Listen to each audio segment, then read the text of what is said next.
killing their family or friends in front of their eyes.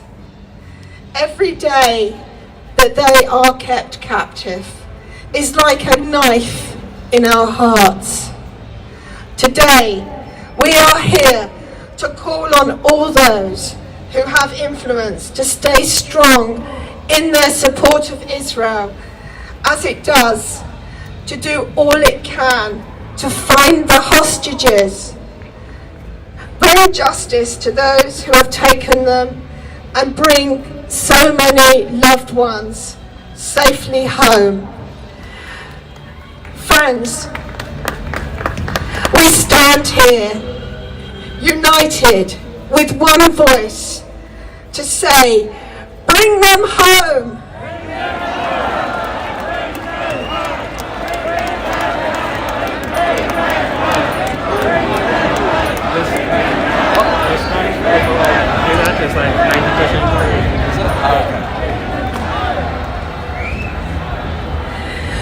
We, the Jewish people, have known adversity before, and we are now here to draw from our extraordinary Jewish experience and tradition and our universal human values to sustain us in this dark and awful time.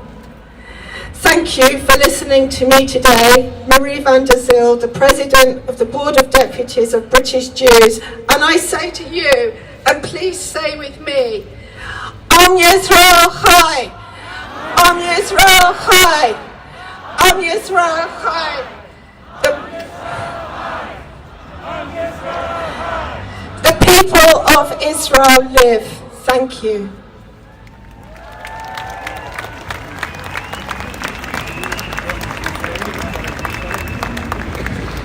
Thank you, Marie.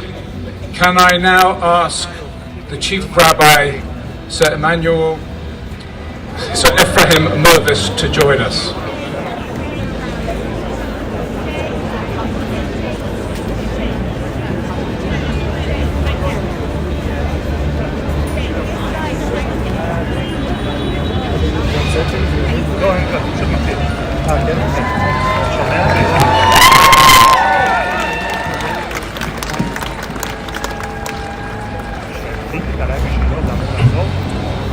It's at a time such as this that we discover who our true friends are.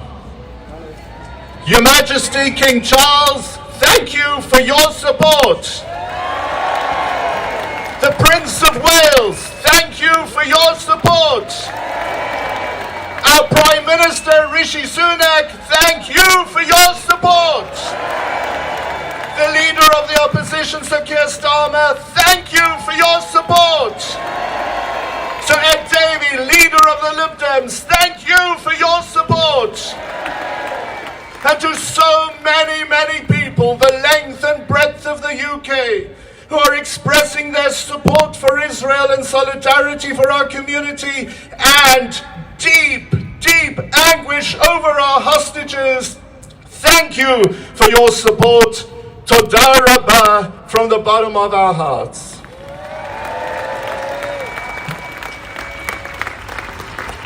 It's at a time such as this that words do matter.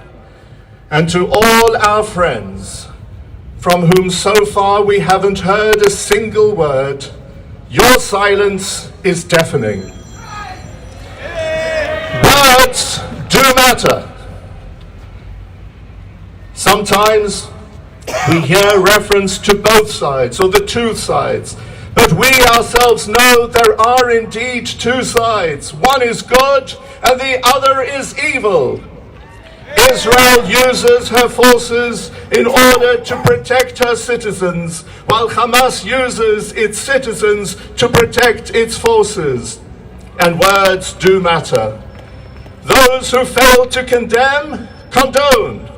Those who refuse to call Hamas terrorists allow for the legitimizing of their brutal deeds. At this time, we stand together with so many people right around the world, and we declare to the state of Israel and her citizens. We feel your pain and we stand with you. We mourn the loss of those who've been murdered. We pray for a refuah shlema for those injured. And we are with Chayalei Tzva Haganah Yisrael as they seek to destroy those who seek to destroy us. And with regard to the poor, more than 200 women, men and children who have been taken hostage, we cry out and say, bring them home! Bring them home! Bring them home! Bring them home! Bring them home! Bring them home! Bring them home! Bring them home! And to their relatives who are with us here today, and to all of the families, we exclaim, we will not rest until every single one of them is back in the embrace of their families. At a time such as this, we look to the Psalms for inspiration. And we exclaim, Hidlei lo yanum velo yishan shomer Yisrael. Behold, the guardian of Israel neither slumbers nor sleeps. To Chayalei Tzva Haganah Yisrael we say, Adonai yishmor et seitcha uvaecha me'ata ve'ad olam. May the Lord guard and your safe return now and at all times. And ladies and gentlemen, because we want our hostages back, and because we yearn for nothing more than peace, please join me as we pray, Oseh Shalom Bimromav, Hu Yaseh Shalom Aleinu, V'al Kol Yisrael, Ve'imeru, Amen.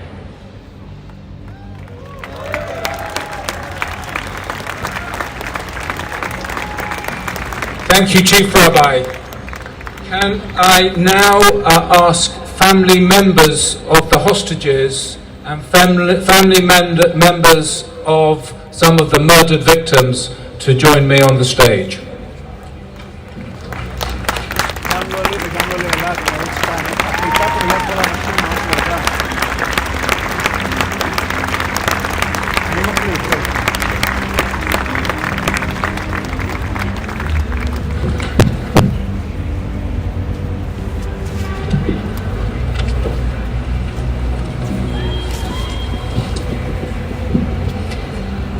On October 7th, Hamas terrorists entered my family's homes in Kibbutz Nirim and abducted my mother Hannah and my brother Nadav.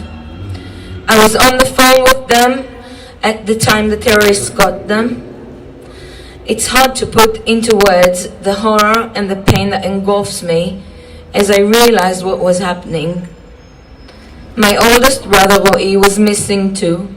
His body was found the next morning behind his house. He was murdered by Hamas terrorists the previous day. As we started to learn of the atrocities that took place on Nirim and all across the south of Israel, we discovered the heinous crimes Hamas committed against innocent babies, elderly people, young men and women, and entire families. These are crimes against humanity, and they were an attempt to break the Jewish people and the Jewish state, but instead they have brought us all together in solidarity.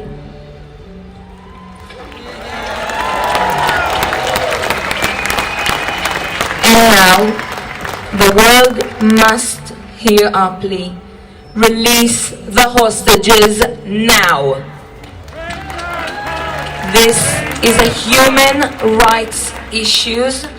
My mother is 79 years old. My brother is 51 years old. The brother I've lost was 54. My family should be with me now.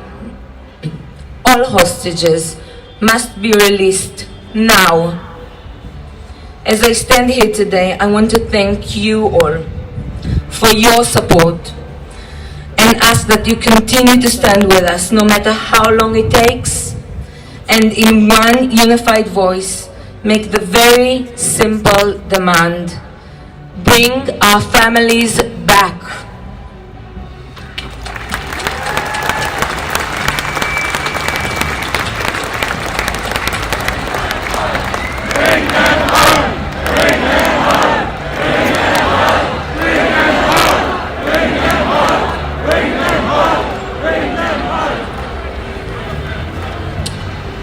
How emotional to see so many of you in support, and how sad and morally disturbing that we have to explain to the world and justify our stand following the atrocities and the manslaughter that happened on that Shabbat, on that Simchat Torah, just over 2 weeks ago.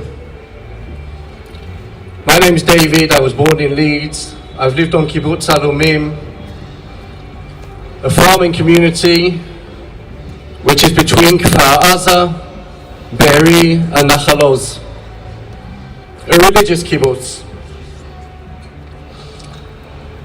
Let me explain to you what we went through on that day. At 6:30 in the morning we were woken to rocket attacks. We're used to that. For 20 years we've had it. We go into the bomb room, we go out of the bomb room, we go into the bomb room, we go out of the bomb room. But this time it was different. It didn't stop. Yes, we put on our telephones and we put on our television to see what was going on, and messages started coming through. The first thing we saw was armed cars going through Sderot. Sderot is 11 kilometers north of Kibbutz Alumim. Couldn't believe my eyes. Terrorists walking around with Kalashnikovs, RPGs, firing all over the place.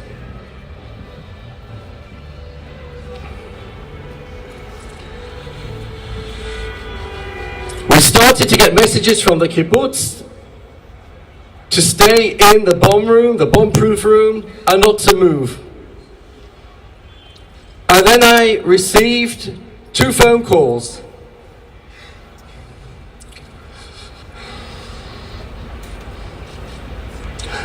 My family was being attacked on 3 fronts.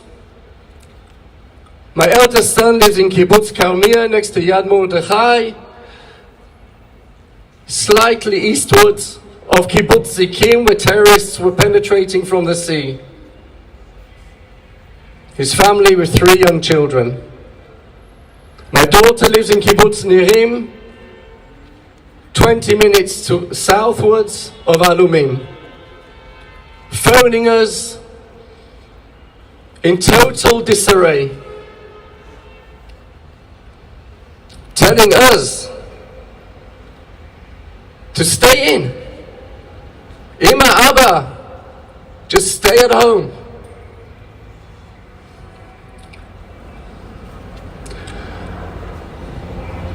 Then within our kibbutz, we began to hear shooting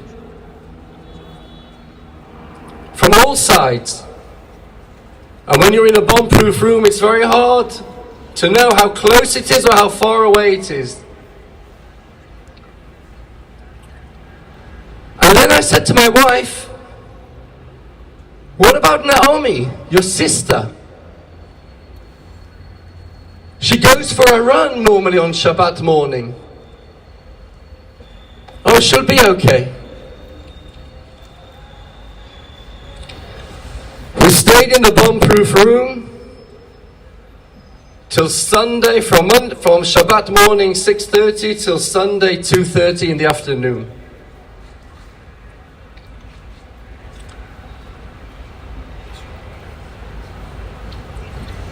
More and more messages began to come in,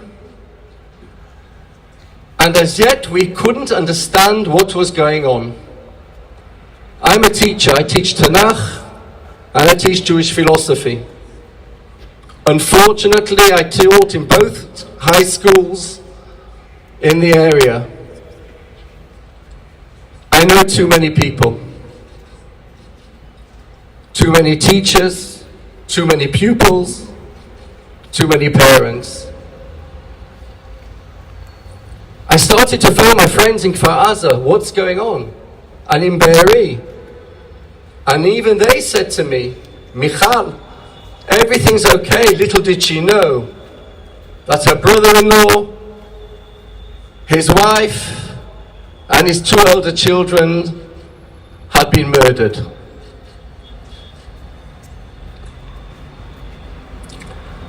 Towards the evening, we tried to find out what's happened to my sister-in-law, and the news filtered through that she had been killed. She went for a run from Yad Mordechai to Netiv Asara. She was shot in the back and shot in the head from zero range. And what about Alumim? We have a defense team of 12, and we had 60 terrorists trying to get into the kibbutz. They came in through the back gate, they slaughtered the foreign workers that we have such a good relationship with, went into their bomb-proof room. I can't describe the scene in that room. They came into the residential part of the kibbutz. They had a plan. We found the maps. They knew exactly where they were going. In each kibbutz, they knew to go exactly where the youngsters live. Kfar Aza, the whole area where the youngsters are, was burnt, pulled down.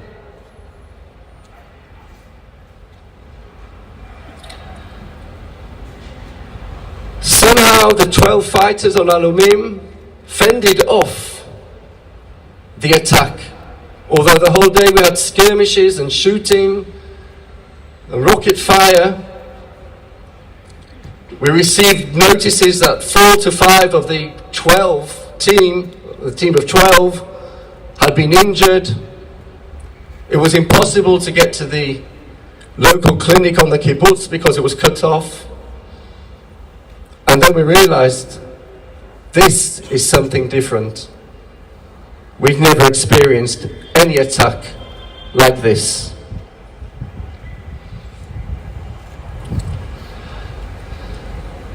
The day went on, the night went on, skirmishes. My own son, who lives in Kalmia, saved his kibbutz. They had a social event the night before where everybody sleeps in tents. He was phoned from a friend in the army, said to him, you know there are terrorists in the area. He quickly got the whole kibbutz out into a safer area. As he moved on to Netiv Asara and witnessed 15 people falling. And he wanted to get to us, but he ended up helping those in Kfar Aza. He's seen things which nobody should ever see.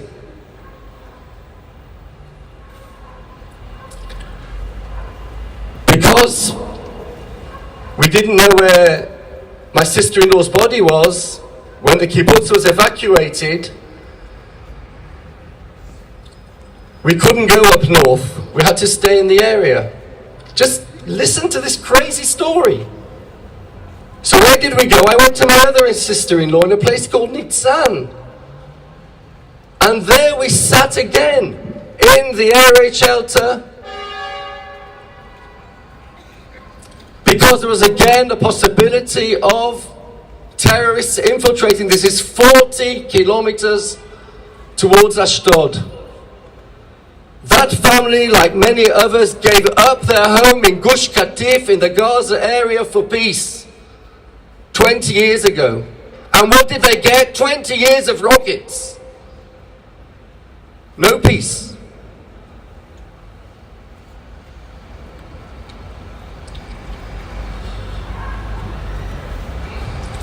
You've all seen the pictures, you've all seen the stories. All I can tell you is, when I managed to get out with my wife,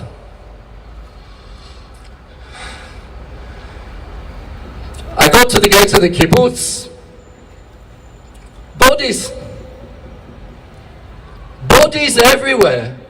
Cars riddled with bullets. Not one car, not two. Like a traffic jam going kilometers. I said to my wife, don't look. How can you not look? There's nowhere. There's no place you can't look. Death everywhere.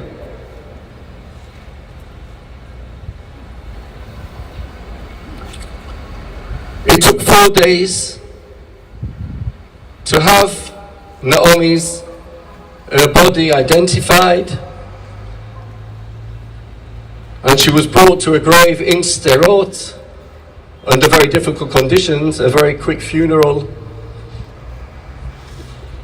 and then they sat Shiva in Ashdod.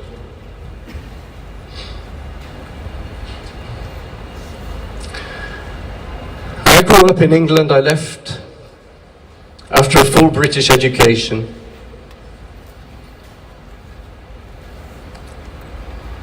But it's not the England that I left.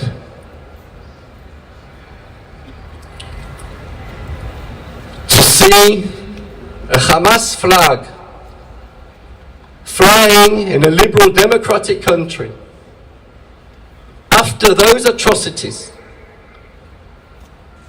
kidnapping, raping women, cutting pregnant women open, an 8-month pregnant woman cut open, killed, and a knife placed inside the womb where the newly born baby would have come from. These are not human acts. These are not moral acts. They cannot be part of this world. And if that Hamas flag flies here, this country has a problem.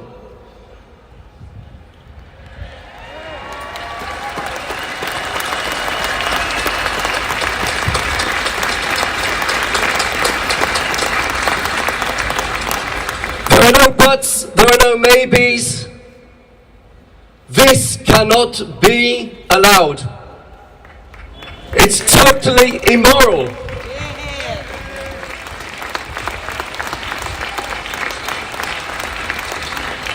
I'd like to finish just by saying, I know most of Jewish people know that in almost every synagogue throughout the world there is a prayer on the Sabbath said for the state of Israel.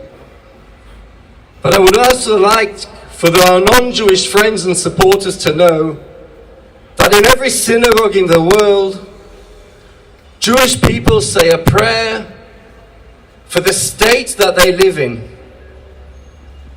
We say a prayer here in the United Kingdom for the king and all the royal family. Included in that prayer is for the government, for the officers, for the ministers, to have compassion,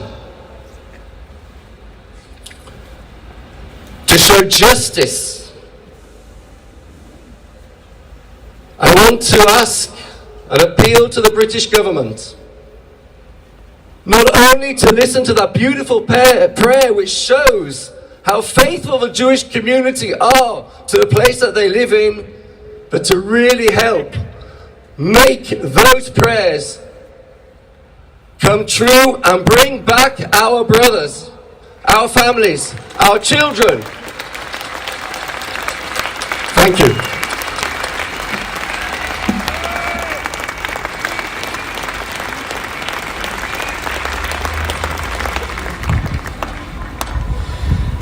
My name is Ofri Bibas. My younger and only brother Yarden was taken from his house to together with his wife Shiri and their 2 young children. Ariel is only 4 years old and Kfir 9 months old baby. Saturday morning, Yarden started texting me when they went inside the safe room. He told me he can hear gunfires outside his house, terrorists screaming in Arab. He was terrified. I already knew what is going on in other kibbutzim. I heard about the Hamas burning houses with people inside, raping women, killing babies.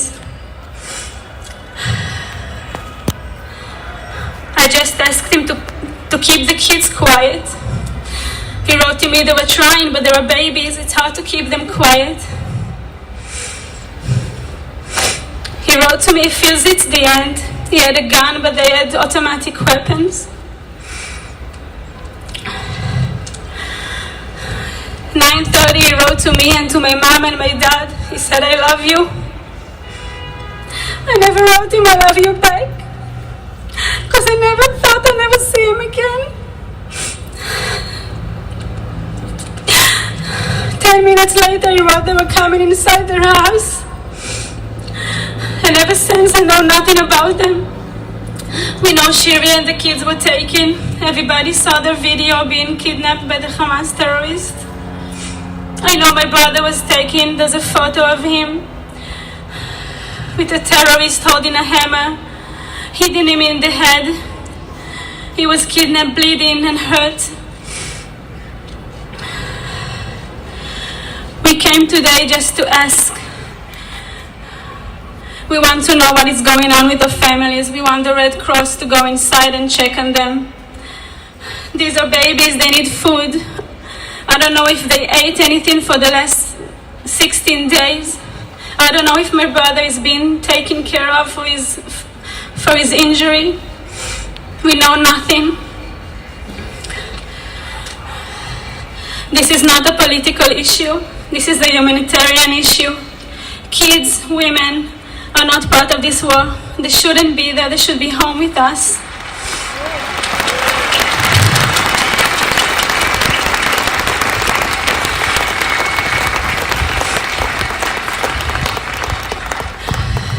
The world has to step up and stop Hamas from going on with his actions. This is not an Israeli problem. Hamas is like ISIS and it's the entire world problem, and it must be stopped.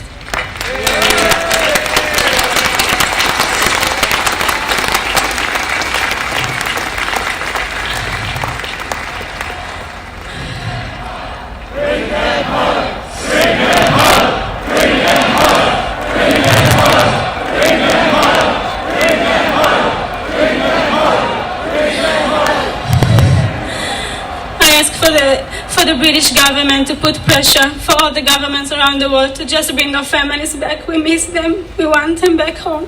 Thank you.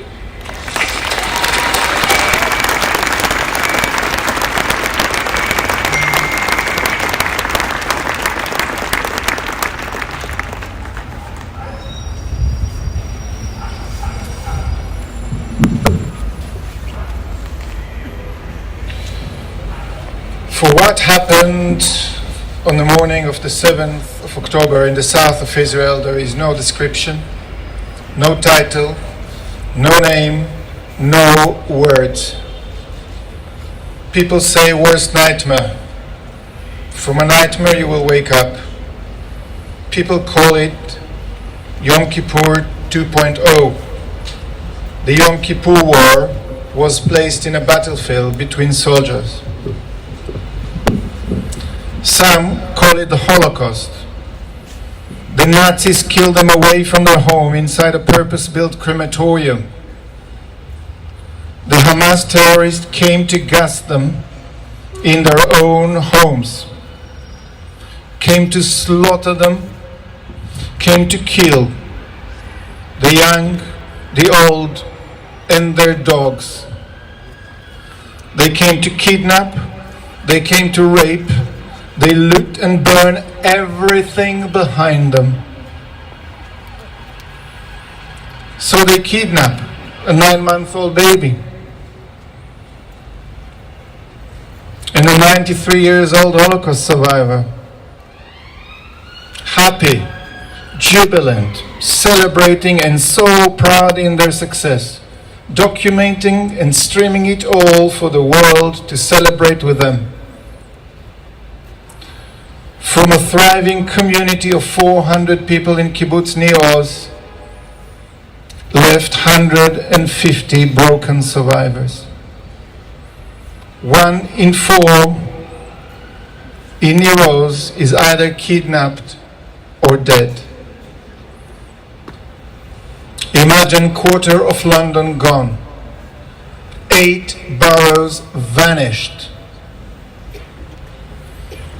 Every name is family. Every photo is a friend. Everyone is life. Every phone call is a dread. The beautiful oasis in the desert we used to call home has been destroyed. More names, more pain, more names. They say you can't break a broken heart, but what if you have a family of 400 and the names keep piling up? We cannot bring back the dead. We cannot bring back our friend Carol and her son Johnny. We cannot bring his beautiful family back. We won't bring Avnan and Roy and Jeremy and Ellie and so many more. We cannot bring them back. However, we can bring back the hostages. All of them. We can reunite kids with their parents. We can reunite grandmothers with their grandchildren. We can reunite couples and families. We can still heal hearts and communities. It is on us, all of us. I know my mom will be worried about her friends, about her family, her kids, and her grandchildren. She is now somewhere over the border worried about us. We should stand together and show them how much we care about them.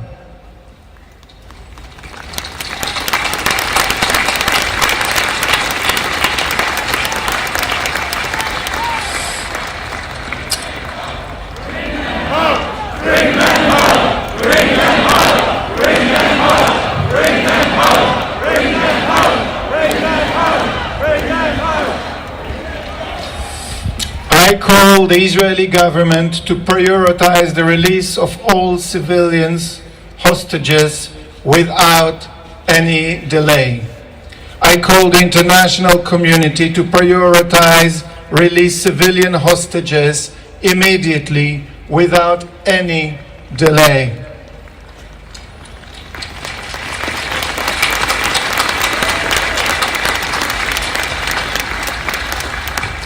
When we conclude here, we're all going to go home, have a cup of tea, watch the football. My mom will stay the 16th night in Gaza tonight. Ophelia will stay the night. Adina Arye Gadi will stay the night in Gaza. Yuval, Mika, Ronen, Judy, Gad, Emilia, Daniel, Eitan, Ohad, and many more will stay another night. And those are only few names from Kibbutz Nir Oz. There are so many more from Kibbutz Be'eri, Kfar Aza, Nachal Oz, Niram, Ofakim, from the music festival, and many more, 320 more. I know you get this.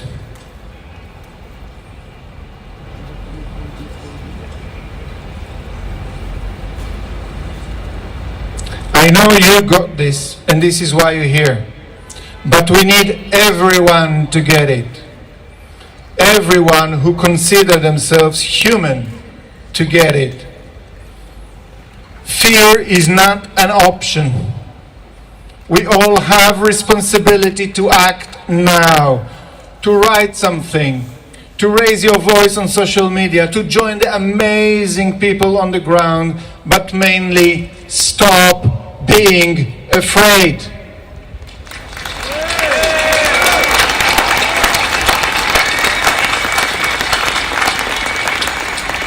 And the next time you feel the fear, think about 3-year-old Abigail captured alone in Gaza. This is what fears looks like these days. For most people, every day now feel better. People go back to the routine and their life. For us, the families, every day makes it more unbearable, more difficult, more painful. For the sake of the families, we need them back. For the sake of the communities, we need them back. For the sake of Israel, we need them back. For the sake of humanity, we need them back. Our voices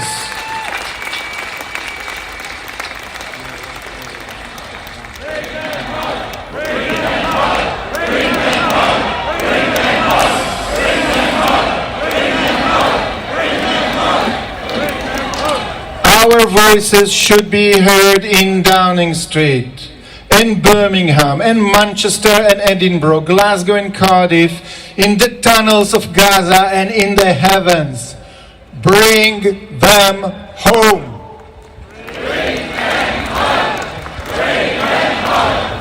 Bring them home. An agony for the entire Jewish people. And it must be an agony for the entire civilized world. No excuses. Can I now please ask the Right Honourable Michael Gove, Secretary of State for Levelling Up and Communities, to join me. Thank you. Thank you, Michael.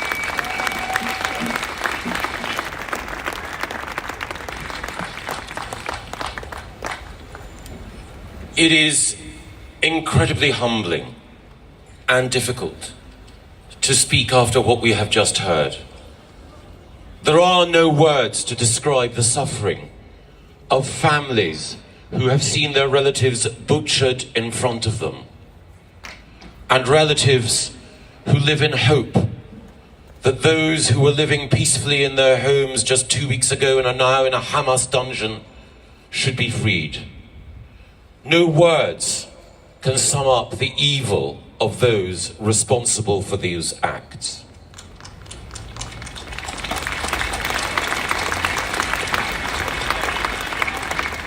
But words matter and promises matter, and the world made a promise 75 years ago: never again.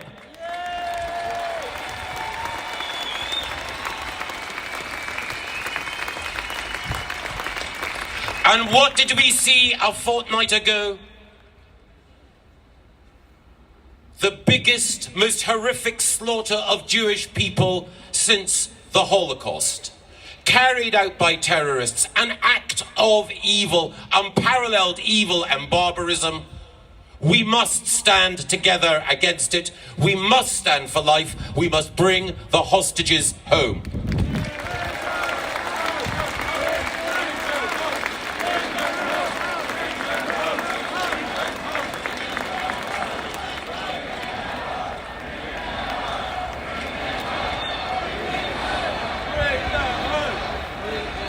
There is a difference between now and 1945. And that difference is the Jewish people have a home. They have a nation. That nation was born in hope to uphold humanity's greatest virtues. That nation throughout its life has lived up to that initial promise to be a light to the world. In the nation of Israel, people can live freely and love freely. Israel is the only nation in the Middle East where you can have a pride march. And we see an Israeli pride flag over there.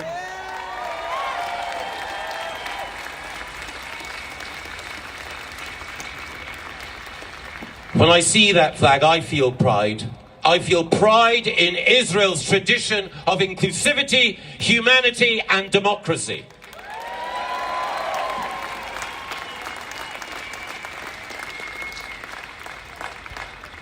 And Israel also now has citizen soldiers, the IDF, who are there to defend Israel and the Jewish people. And we heard earlier from one of our speakers the difference between the IDF and Hamas.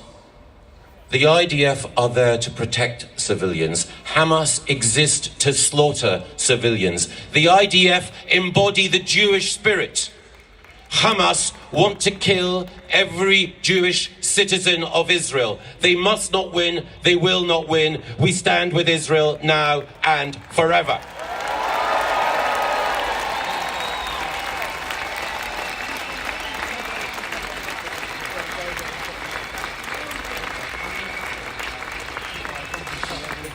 I'm not Jewish, but you and I know that anti-Semitism practices something called the double standard.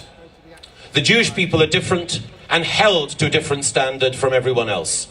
And we've seen that in the last 2 weeks.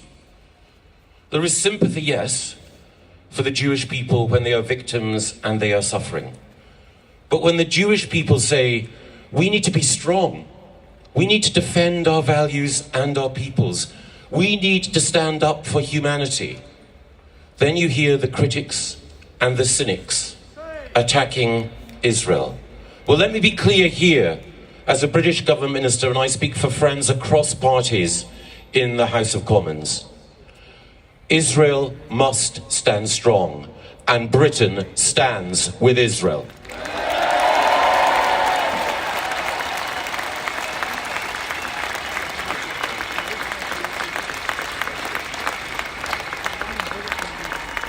The security of the Jewish people in Israel matters so much, but so does the security of Jewish people here in our country in Britain. It breaks my heart to know that there are Jewish children who must disguise their school uniform to show or to hide the fact that they go to a Jewish school. It breaks my heart that there are students at our universities who must hide the Star of David around their neck, or that there are Jewish individuals who dare not wear the kippah on our streets for fear of what might be done. We have a responsibility. Every Jewish life is sacred. The Jewish faith is precious. Our Jewish community must be protected. And when we see people on our streets with posters celebrating paragliding killers, when we see terrorist flags waved, when we see chants which call for the elimination of the Jewish state, then we must be clear. Never again shall we see these words, these symbols, this hate.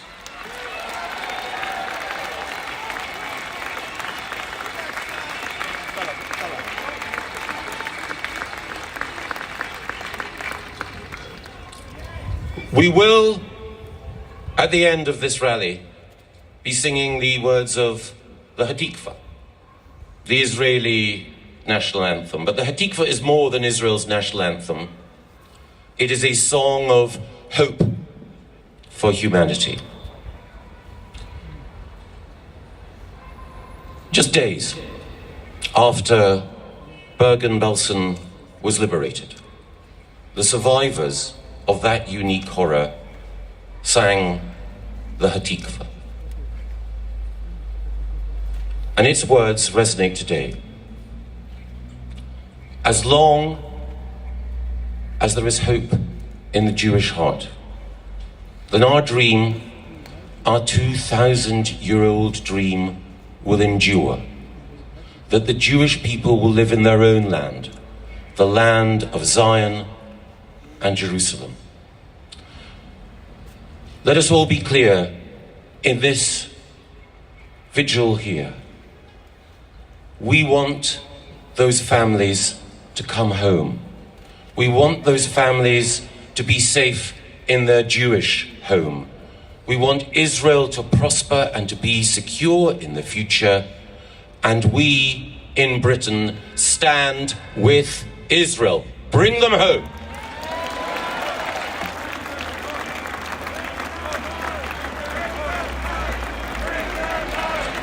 Thank you, Michael. We appreciate your presence today. Can I now introduce Johnny Reynolds, Shadow Secretary of State for International Trade and Business. Thank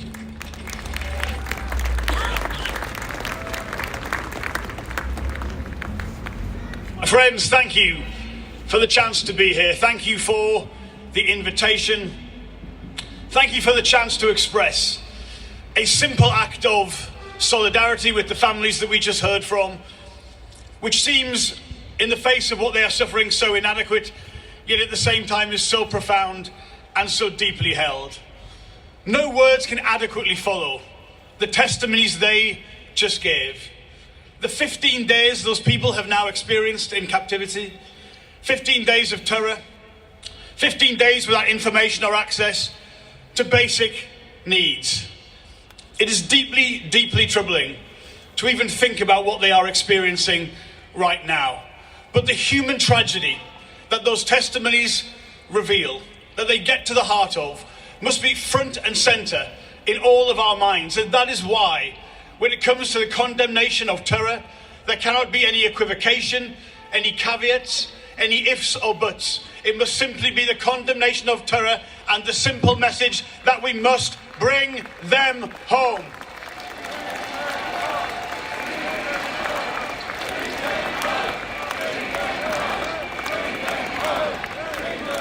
And my friends, on a very personal level, there are many people I know in the audience today, people I've known for really all of my time as a person involved in British politics, and I know and I can see there are so many people here today still in shock, still obviously experiencing grief, personal grief themselves.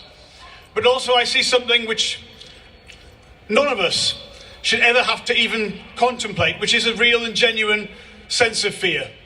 And I know how deeply held that is, I know how worrying that is for many of you.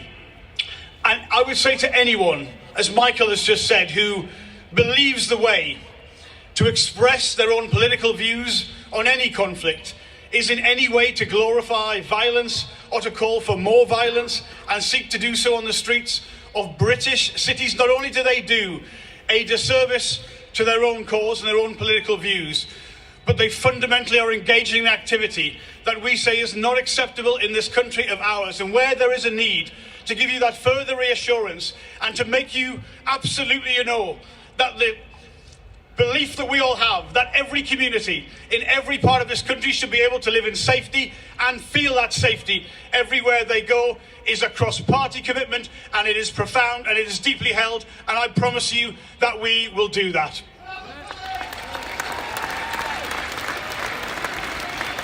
And I know there is more to do, but let me finish by simply saying a deeply held thank you again for the chance to be here today, to express the human empathy that is necessary in a conflict that has seen so many people suffer in this way, and to say there is no political agenda that requires the abduction of a 9-month-old baby or an 84-year-old Holocaust survivor, or indeed any civilian, to be treated in this way.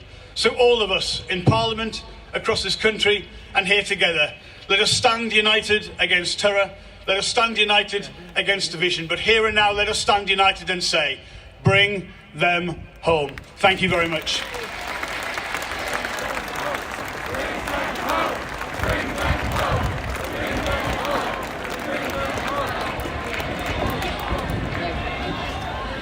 The names we will now read are compiled by the campaign Bring Them Home Now, and lists some of those Israelis and foreign nationals taken hostage by Hamas terrorists. This is not an official list, and changes are likely as more information becomes clear. Please remain silent as we read the names of those we cannot and must not forget. Tamir Adar, Yafa Adar, Liri Albag, Daniel Aloni, Emilia Aloni, Matan Angrest, Noah Agamani, Karina Ariev, Aviv Atzili, Liat Atzili, Noam Avigdori, Sharon Avigdori, Elma Abraham, Uriel Baruch, Sagiv Benin Benzvi, Liat Benin, Nick Bezer, Ohad Ben-Ami, Raz Ben-Ami, Ron Benjamin. Berger, Gali Berman, Ziv Berman, Ariel Bibas, 4 years old. Kfir Bibas, 9 month old. Shiri Bibas, Yarden Levi, Elkana Bukhbut, Rom Breslavsky, Hargar Bordach, Ofri Bordach, Uriah Bordach, 4 years old. Yuval Bordach, 8 years old. Yagev Buchstab, Esther Buskila, Tal Chaimi, Ben Cohen, Aliyah Cohen, Nimrod Cohen, Sapir Cohen. Amiram Cooper, Nurit Cooper, Alexander Danzig, Ori Danino, Eviatar David, Chen Dekel, Yahud Dolev, Yitzchak Elgarat, Margalit Eliyahu, Daphna Eliakim, aged 14, Ella Eliakim, aged 8, Mika Engel, Ophir Engel, Ronen Engel, Yuval Engel, aged 13, Karina Engelbert, Ronnie Eshel, Nir 40, Shani Gabay, Daphna Garkovich. Kamal Gat, Daniel Giloba, Guy Gilboa Dalal, Tamar Goldenberg, Romy Gonen, Maya Goren, Shani Goren, Ilana Grutetsky, Tamar Gutman, Ron Givley, Haggai Gad, Yotam Hayim, Inba Hayim, Yeheskel Hanum, Louis Ha, Dietza Hyman, Maxim Herkin, Hirsch Goldberg Polin, Eitan Horn, Yair Horn. Avigal Idan, aged 3, Sachi Idan, Guy Iluz, Elez Calderon, aged 12, Ofer Calderon, Sachar Calderon, aged 16, Segev Kalfon, Dolor Kaplan, Aviv Kat Asher, aged 2, Dolon Kat Asher, Raz Kat Asher, aged 4, Ravid Kat Asher, Elad Katzir, Chana Katzir, Denil Kimmenfeld, Lilach Kipnis, Rimon Kirst, Ariel Conio, David Conio, Emma Conio, aged 3, Sharon Aloni Conio, Yuli Conio, aged 3. Andrei Kozlov, Ronnie Krivoy, Bar Kupstein, Mia Lemberg, aged 17, Gabriela Lemberg, Eitan Levy, Naama Levy, Or Levy, Eliakim Liebman, Oded Lifshitz, Yocheved Lifshitz, Alex Lubanov, Shani Luke, Noah Marciano, Nili Margalit, Clara Rose Malman, Fernando Simon Malman, Jan Almog Meir, Tamar Metzger, Yoram Metzger. Albert Miles, Omri Miran, איתן מור, עדינה משה, גדי מוזס, מרגלית מוזס, אברהם מונדר, קרן מונדר, רות מונדר, אוהד מונדר, תמיר נמרודי, מיכאל ניסנבאום, יוסף אוחנה, אלון אוהל, אלמה אור, 13 years old, אבינתן אור, דרור אור, ליאם אור, נועם אור, Chaim Perry, Chana Perry, Ronnie Petrovsky, Alina Plachty, Nadav Popelwell, Itai Regev, Maya Regev, Ophelia Reutmann, Yarden Roman Gat, Ada Sagi, Jonathan Samirano, Mia Shem, Ron Sherman, David Shalev, Tal Shalev, Alon Lulu Shamriz, Amit Shani, age 16, Eli Sharabi, Noya Sharabi, age 16, Yossi Sharabi. Omer Shem Tov, Adi Shoham, Yahel Shoham Gani, Naveh Shoham, age 8, Tal Shoham, Shoshan Haran, Idan Shitvi, Yehuda Shukron, Adriana Aviva Siegel, Samuel Keith Siegel, Vivian Silva, Amit Susanna, Doran Steinbracher, Itai Sitsky, Irina Tati, Dor Taor, Elia Toledano, Alexander Sasha Trupanov, Vitali Trinapov, Yelena Trupanov. Ophir Safati, Judith Wise, Judy Weinstein, Ilan Wise, Omer Wenkert, Or Yaakov, age 17, Yagil Yaakov, age 13, Hanan Yablonka, Eitan Yahalomi, age 12, Ohad Yahalomi, Yaakov Yair, Moran Stella Yanai, Arbel Yaud, Eden Yerushalmi, Arya Zalmanovich, Matan Zangauka, Eden Zacharia, Shlomi Ziv. Bring them home. Bring them home. Bring them home. Bring them home.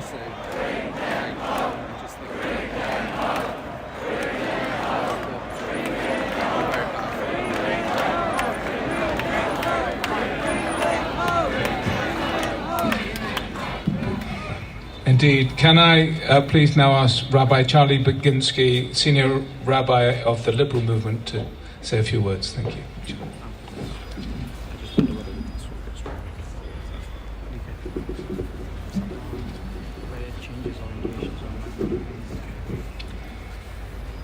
And when our words run out, we turn instead to our tradition. Esa enai el heharim, ma'ayin yavo Ezri. I lift up my eyes to the hills. From where shall my help come? My help comes from the ever-living God, maker of heaven and earth, who will not let you lose your foothold, for your guardian does not sleep. The guardian of Israel neither slumbers nor sleeps. The ever-present God is your protection, your shade by your side. The sun will not strike you by day, nor the moon by night. The Eternal One shields you against evil and shelters your soul. Adonai yishmor seitecha uvoecha, me'ata va'ad olam. The eternal God will guard your coming out and your going, now and always. Amen. Bring them home.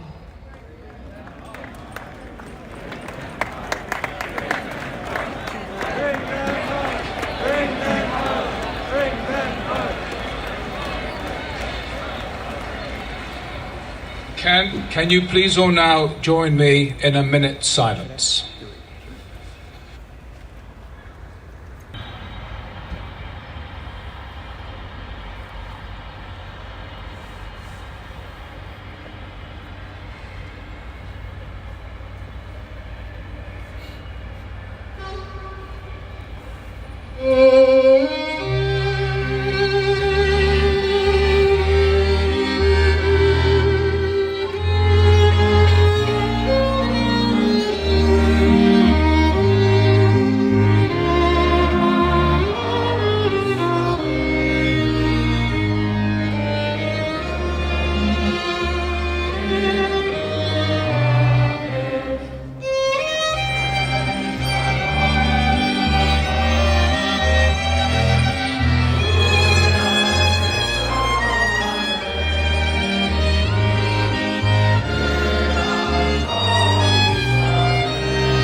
everybody for your magnificent attendance this afternoon. This is a terrible moment in all our lives. We pray for the hostages. We pray that they be home soon. Thank you very much. The event is now finalized. Thank you.